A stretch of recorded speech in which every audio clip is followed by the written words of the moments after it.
sepedas apapun tidak dapat mencapai orgasme. Pelaksanaan otonomi daerah.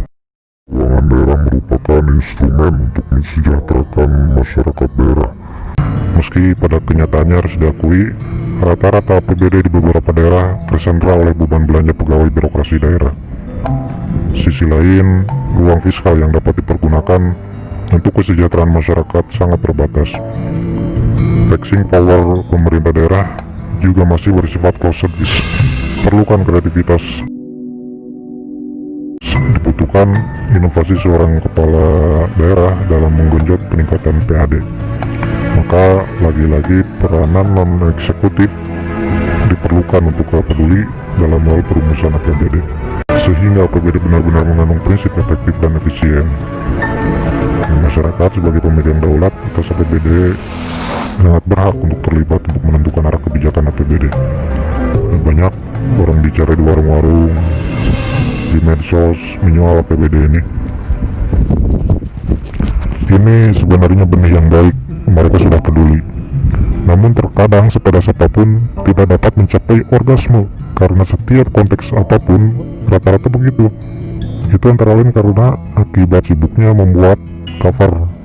Tujuan sesungguhnya apa? Analisanya seperti apa? Tak ada. Hanya membuat demagogi, hanya membuat anyaman-anyaman cover untuk dirinya bisa dinilai kritikus yang produktif. Kemampuan analisa APBD ini sebenarnya bukan saja kebutuhan publik di masa kini, tetapi juga bagi seorang calon presiden sekalipun bisa menjadi komoditas dalam kampanyenya. Pemahaman pada tren kinerja keuangan daerah harus menjadi salah satu dasar perumusan untuk membuat program supaya rencana-rencana kebijakan yang disodorkan ke calon pemilih lebih rasional. Grafik yang baik dalam keuangan daerah juga menjadi salah satu indikasi keberhasilan dia nantinya. Bagaimana dia mendorong itu dituntut kemahiran dia. Kritik yang logis, rasional, jelas tujuannya, harus dilakukan analisa terlebih dahulu. Ketahui sifat-sifatnya. APBD yang akan kita kritik cenderung ke arah mana, harus punya tujuan yang jelas dan bermanfaat.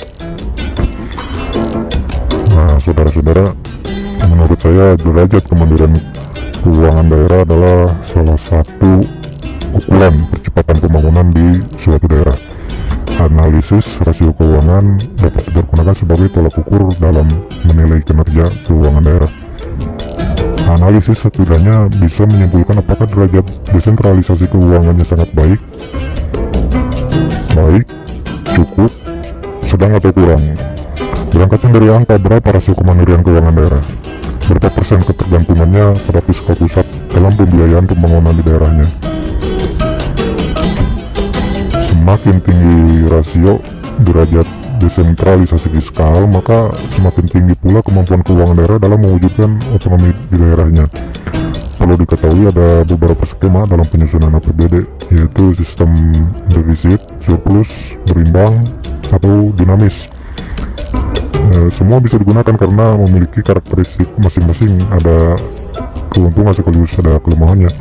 Jadi kalau bicara APBD ini, Anda mendengar kata defisit, jangan kemudian berasumsi negatif sebelum membuat analisa mendalam. Yang harus diwaspadai saat ini justru defisit public ethic.